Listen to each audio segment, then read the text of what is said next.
بسم اللہ الرحمن الرحیم۔ السلام علیکم ناظرین ڈپریشن ہم بات کر رہے ہیں ڈپریشن پر۔ پچھلی قسط میں ہم نے جانا کہ ڈپریشن وہم یا محض جسمانی یا ذہنی کمزوری نہیں بلکہ ایک حقیقی بیماری ہے۔ آج ہم یہ سمجھنے کی کوشش کریں گے کہ کسی شخص، عورت یا مرد کو ڈپریشن ہوتا کیسے ہے۔ کیا یہ اچانک کسی حادثے یا صدمے، کسی پیارے کی موت، بچھڑنے، محبوب کی بے وفائی، فیل ہونے یا نوکری چلے جانے کا رد عمل ہے، یا یہ آہستہ آہستہ دماغ کے اندر پروان چڑھتا ہے، پنپتا ہے، تبدیلی پیدا کرتا ہے؟ اور سب سے اہم سوال یہ ہے کہ کیا ان صدمات کی وجہ سے ہر فکر مند یا اداس انسان ڈپریشن کا شکار ہو سکتا ہے؟ آئیے ان سوالات کا جواب تلاش کرتے ہیں۔ دماغ کے بہت سے فنکشنز ہیں۔ دماغ کے کچھ حصوں میں موجود گلینڈز ہارمونز اور کیمیکل نیورو ٹرانسمیٹرز سگنلز خارج کرتے ہیں جو خوشی، سکون، حوصلہ اور خوف جیسے احساسات، محسوسات کو کنٹرول کرتے ہیں۔ سیروٹونن سکون اور خوشی کو کنٹرول کرتا ہے۔ یہ گلینڈ جو ہے دماغ کے جو سگنلز ہیں ان میں خوشی اور سکون کو کنٹرول کرتا ہے۔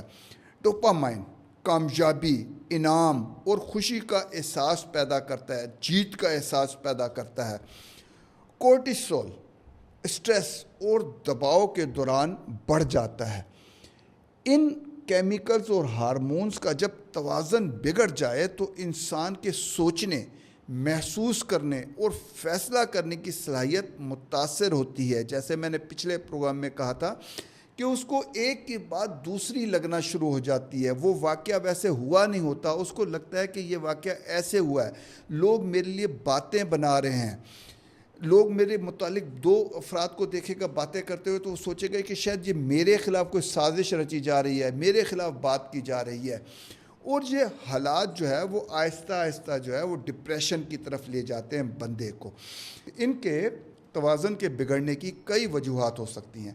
جس طرح بہت سی جسمانی بیماریاں ہوتی ہیں جو جینیٹک ہوتی ہیں، موروثی ہوتی ہیں، ماں باپ سے، دادا دادی سے، پھوپھی چچا سے ورثے وراثت میں ملتی ہیں، اسی طرح ذہنی بیماریاں، ڈپریشن بھی موروثی بیماری ہے۔ یہ بھی آپ کے بڑوں سے، آپ کے خاندان سے، آپ کے قریبی رشتہ داروں سے آپ میں آ سکتی ہے۔ یعنی کہ ڈپریشن جینز کے ذریعے بھی منتقل ہو سکتی ہے، یا یوں کہا جا سکتا ہے کہ جن خاندانوں میں ڈپریشن پہلے سے موجود ہو وہاں باقی افراد اس بیماری کے لیے زیادہ حساس اور خطرے میں ہوتے ہیں۔ انسانی صحت ایک مکمل ہیلتھ پیکج ہے جہاں جسمانی اور ذہنی نظام ایک دوسرے سے جڑے ہوئے ہوتے ہیں، مربوط ہوتے ہیں، ملے ہوئے ہوتے ہیں ایک دوسرے سے۔ جیسے جسمانی بیماریاں اکثر ہارمونز کے بگاڑ سے پیدا ہوتی ہیں، ویسے ہی ذہنی بیماری بھی ہارمونز اور جسمانی کیمیکلز کے عدم توازن کے نتیجے میں، بگاڑ کے نتیجے میں پیدا ہوتی ہے۔ ایک جسمانی بیماری دوسری جسمانی اور ذہنی بیماری کو جنم دے سکتی ہے، اور اسی طرح ایک ذہنی بیماری دوسری ذہنی یا جسمانی بیماری کو بڑھا سکتی ہے۔ مثال کے طور پر شوگر، ذیابیطس، انسولین نامی ہارمون کے بگاڑ سے پیدا ہوتی ہے۔ یہ بیماری نہ صرف دیگر جسمانی مسائل پیدا کرتی ہے بلکہ یہ ڈپریشن بھی لا سکتی ہے۔ اسی طرح ڈپریشن خود بھی جسمانی بیماریوں کو جنم دے سکتا ہے، حتیٰ کہ شوگر بھی اس سے بڑھ سکتی ہے اور شوگر کے بگڑنے کا بھی اس سے عمل ہو سکتا ہے۔ کچھ جسمانی بیماریاں نفسیاتی عوامل کے ذریعے ڈپریشن کو بڑھا دیتی ہیں، یعنی کہ دماغ میں گڑبڑ پیدا کر سکتی ہیں جسمانی بیماریاں، جیسے شوگر، دائمی یا لمبے عرصے تک جسمانی درد رہے، تھائرائیڈز کے مسائل یا کینسر جیسے امراض انسان میں مایوسی، بے بسی اور کمزوری کا احساس پیدا کرتے ہیں۔ جب یہ مایوسی اور ذہنی دباؤ مسلسل رہے تو آہستہ آہستہ انسان کو ڈپریشن کی طرف دھکیل دیتے ہیں، ڈپریشن کی طرف چلا جاتا ہے۔ اچھا، ایکسیڈنٹس بھی ٹانگ ٹوٹ جانا، ہڈی ٹوٹ جانا. آج ہی میں ایک بندے سے میں نے اس بارے میں ڈسکس کیا، وہ ایک ایکسیڈنٹ کے نتیجے میں ڈپریشن میں چلا گیا تھا. تو ڈپریشن کے لاحق ہونے میں جسمانی عوامل بہت اہم ہیں، لیکن نفسیاتی عوامل، ذہنی بدسکونی جو ہے وہ زیادہ زہر قاتل ثابت ہوتی ہے. جس طرح پانچوں انگلیاں برابر نہیں ہوتی، اسی طرح ہر انسان کے سوچنے کا، سمجھنے کا، محسوس کرنے کا اور ذہنی صدمات پر رد عمل دینے کا انداز بھی جو ہے وہ مختلف ہوتا ہے. بچپن کے جو صدمات ہوتے ہیں، چائلڈہڈ ٹراما، ڈپریشن کے لیے سب سے خطرناک بنیاد ہوتے ہیں. جیسے بچوں کے ساتھ مار پیٹ، ان پر ذہنی تشدد، والدین کے آپس میں جھگڑے، بچوں کو مسلسل نظر انداز کرنا یا پیار نہ دینا، محبت نہ دینا، چائلڈ ایبیوز، بچے کے ساتھ کوئی جنسی زیادتی ہو گئی ہے بچپن میں، بار بار مایوسی یا ناکامی کا سامنا کرنا، مسلسل یہ سننا کہ تم کسی کام کے نہیں ہو. ایسی باتیں اور رویے بچوں کے دل اور دماغ پر گہرا اثر چھوڑتے ہیں. مثال کے طور پر اگر کسی بچے کو بار بار کہا جائے کہ تم نکمے ہو، تو وہ بڑا ہو کر اپنی ذات کو حقیر اور نکما، ناکام سمجھنے لگتا ہے، اور یہی سوچ اسے ڈپریشن کی طرف لے جاتی ہے. ذہنی دباؤ صرف جسم یا گھر کے اندر سے ہی نہیں آتا، بلکہ معاشرتی حالات بھی ذہنی دباؤ یا ڈپریشن پیدا کر سکتے ہیں. جیسے غربت، بے روزگاری اور معاشی تنگ دستی، خالی جیب ہونا، میاں بیوی کے جھگڑے، طلاق یا شدید تنہائی. یہ تنہائی جو ہے یہ سب سے زیادہ جو ہے یہ ڈپریشن کا باعث بنتی ہے. آپ کو معلوم ہوگا کہ کرونا وائرس کے دنوں میں بہت سارے جو ہے وہ ڈپریشن کے کیسز ہوئے، اور لوگ بہت زیادہ جو ہے سائیکالوجسٹ اور سائیکاٹرسٹ کے پاس گئے. پوری دنیا میں یہ فینومینا تھا. عام زندگی اور خاص طور پر سوشل میڈیا پر دوسروں سے خود کا موازنہ کرنا، جنگ، سیاسی عدم استحکام اور ناانصافی، سوشل انجسٹس. پاکستان میں اس وقت جو دنیا سے اتنا زیادہ ڈپریشن ہے، اس کی مین وجہ جو ہے وہ سوشل انجسٹس ہے. یہ سب یعنی کہ معاشرے کی جو ناانصافی ہے وہ جو ہے وہ پاکستان میں ڈپریشن کی وجہ بن رہی ہے. یہ سب چیزیں، یہ سب عوامل انسان کے اندر شدید نفسیاتی دباؤ پیدا کرتے ہیں، اور جب یہ دباؤ طویل عرصے تک قائم رہتا ہے تو آہستہ آہستہ ڈپریشن کو دعوت دیتا ہے.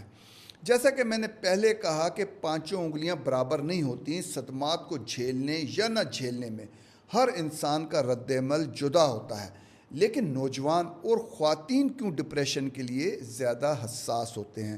آئیے اس بات کو سمجھتے ہیں.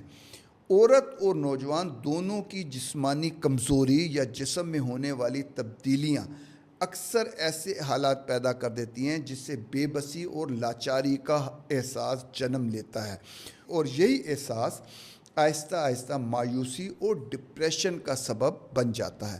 خواتین کی زندگی میں خاص طور پر مختلف مراحل آتے ہیں، جیسے حیض، پیریڈز کے دوران کوئی کام نہیں کر پاتی. اسپورٹس گرلز ہیں، وہ کھیلنا چاہتی ہے، کودنا چاہتی ہے، لڑنا چاہتی ہے، لیکن پیریڈز اس کے راستے کی جب رکاوٹ بنیں گے تو وہ شدید مایوسی کا شکار ہو سکتی ہے. بچہ پیدا کرنے کے دوران، حمل کے دوران بھی جو ہے وہ بہت ساری تکالیف آتی ہیں، بہت سارے کام نہیں کر سکتا انسان. یہ مایوسی بھی انسان کو جو ہے وہ ڈپریشن کی طرف، عورت کو ڈپریشن کی طرف لے جاتی ہے. لیکن خاص طور پر بڑھتی عمر کے ساتھ ہارمونل چینجز، ان مراحل میں جسمانی طاقت کمزور ہوتی ہے اور ذہنی طاقت سے زیادہ کمزور ہو جاتی ہے. اور اگر اس دوران عورت کو محبت، حوصلہ اور سپورٹ نہ ملے تو وہ خود کو اکیلا محسوس کرتی ہے، اور یہی کیفیت ڈپریشن کو بڑھا دیتی ہے. مردوں کو اگر اپنے گھر میں سکون رکھنا ہے تو انہیں چاہیے کہ اپنی بیویوں کا خیال رکھیں. عورتوں میں آئرن ڈیفیشنسی، آئرن کی کمی بھی جو ہے وہ ڈپریشن کا باعث بنتی ہے. اور یہ جو حیض، پیریڈز کے دوران ان کا بلڈ جاتا ہے، یا بچہ پیدا کرنے کے دوران ان کا بلڈ جاتا ہے، جسمانی کمزوری ہوتی ہے، اس سے آئرن ڈیفیشنسی پیدا ہوتی ہے، آئرن کی کمی ہو جاتی ہے، اس سے بھی ان میں ڈپریشن جو ہے وہ زیادہ پیدا ہونے کے امکان ہوتے ہیں۔ بالکل اسی طرح سے نوجوانوں میں بھی ڈپریشن زیادہ کیوں ہوتا ہے؟ کیونکہ ان میں بھی بہت ساری جسمانی تبدیلیاں آ رہی ہوتی ہیں، مگر اس کے ساتھ ساتھ ان میں وہ ذہنی پختگی ابھی نہیں آئی ہوتی، ابھی وہ مکمل نہیں ہوئے ہوتے، اور وہ چاہتے ہیں کہ وہ کام کر لیں جو کہ طاقتور مرد یا دوسرے کر سکتے ہیں، لیکن ان میں پھر وہ جسمانی تبدیلیاں جو ہیں وہ مایوسی پیدا کر دیتی ہیں۔ اگر نوجوان کو لگے کہ وہ دوسروں جتنا طاقتور، کامیاب اور پرکشش نہیں ہے، اور اسے گھر یا دوستوں سے حوصلہ نہ ملے، تو اس کے اندر احساس کمتری جنم لیتا ہے، جو وقت کے ساتھ ساتھ مایوسی اور پھر ڈپریشن میں بدل جاتا ہے۔ جسمانی کمزوری جب یہ سوچ پیدا کر دے کہ میں کچھ نہیں کر سکتا، میں دوسروں پر بوجھ ہوں، تو یہ ذہنی دباؤ کئی گنا بڑھا دیتا ہے۔ ذہنی اور جسمانی عوامل مل کر ایک ایسا جال بناتے ہیں جس میں انسان کی خوشی، اعتماد اور زندگی کی امید آہستہ آہستہ پھنستی جاتی ہے۔ یہی وجہ ہے کہ جسمانی بیماریاں اکثر قابل علاج ہوتی ہیں، مگر نفسیاتی زخم اگر وقت پر نہ بھرے جائیں تو انسان کو اندر سے توڑ دیتے ہیں اور ڈپریشن کی شکل اختیار کر لیتے ہیں۔ مثال کے طور پر سوشل میڈیا پر دوسروں کو خوش اور کامیاب دیکھ کر بعض لوگ اپنی زندگی کو ناکام سمجھنے لگتے ہیں، اور یہ احساس رفتہ رفتہ ڈپریشن کو جنم دیتا ہے۔ جس طرح جسمانی کمزوری جسمانی بیماریوں کا باعث بنتی ہے، اسی طرح سے دماغی کمزوری بھی ذہنی بیماریوں کو جنم دیتی ہے۔ جب انسان اداسی، مایوسی اور ذہنی دباؤ کے ساتھ ساتھ مسلسل سوچتا رہتا ہے، تو یہ کیفیت دماغ کے اندر توازن کو آہستہ آہستہ بگاڑ دیتی ہے، ہارمونل بگاڑ پیدا ہوتا ہے، اور یہی بگاڑ وقت کے ساتھ ساتھ ڈپریشن کی شکل اختیار کر لیتا ہے۔ یاد رکھیں کہ ہر اداسی یا مایوسی ڈپریشن نہیں ہوتی، لیکن اگر یہ کیفیت طویل عرصے تک برقرار رہے اور انسان کی روزمرہ زندگی اور عام کام کرنے کو متاثر کرنے لگے، تو یہ ایک بیماری میں بدل سکتی ہے جسے ہم ڈپریشن کہتے ہیں۔ اسی طرح سے بڑے صدمات جیسے کسی پیارے کی موت، ماں باپ کی موت، شوہر کی موت، بیٹے کی، بچے کی، بیٹی کی موت، کسی قریبی شخص کا دور چلے جانا، دوسرے ملک چلے جانا، امریکہ، دبئی چلے جانا، یا بے وفائی، یہ سب کچھ بذات خود ڈپریشن نہیں پیدا کرتے، لیکن اگر انسان ان صدمات کو اپنے دل اور دماغ پر طاری کر لے اور ان سے باہر نہ نکلے یا باہر نہ نکل سکے، تو یہ آہستہ آہستہ ڈپریشن کی طرف لے جاتے ہیں۔ پینک اٹیک اس وقت ہمارا موضوع نہیں ہے، لیکن کیونکہ یہ اس چیز سے ریلیٹڈ ہے تو اس پر بھی ہلکی سی بات کر لیتے ہیں۔ یہ ایک الگ بیماری ہے پینک اٹیک، لیکن یہ جاننا ضروری ہے کہ پینک اٹیک کے بعد جو شدید خوف اور بے بسی کی کیفیت انسان میں پیدا ہوتی ہے، جنم لیتی ہے، اور اگر اسے نہ سنبھالا جائے تو یہ خوف بھی رفتہ رفتہ ڈپریشن میں ڈھل سکتا ہے۔ ناظرین، غم، مایوسی، ذہنی دباؤ اور منفی جذبات فطری رد عمل ہیں، لیکن جب یہ مسلسل اور شدید ہو جائیں تو یہ دماغ میں ہارمونل تبدیلیاں پیدا کرتے ہیں، اور یہی تبدیلیاں رفتہ رفتہ ڈپریشن کو جنم دیتی ہیں۔ ناظرین، اس ڈپریشن سیریز کے پہلے پروگرام میں ہم نے جانا کہ ڈپریشن کیا ہے۔ آج کے پروگرام میں ہم نے سمجھا کہ ڈپریشن ہوتا کیسے ہے۔ اگلے پروگرام میں ہم اس کے حل پر بات کریں گے، یعنی ڈپریشن پر کیسے قابو پایا جا سکتا ہے۔ ناظرین، اگر آپ کو پروگرام پسند آیا ہو تو اسے لائک کریں، اور خاص طور پر جن دوستوں کو اس کی ضرورت ہے جو ڈپریشن کے مسئلے سے جوجھ رہے ہیں، جنگ لڑ رہے ہیں، ان کو اسے ضرور شیئر کریں اور ہمارے چینل کو سبسکرائب بھی کریں۔ اللہ حافظ۔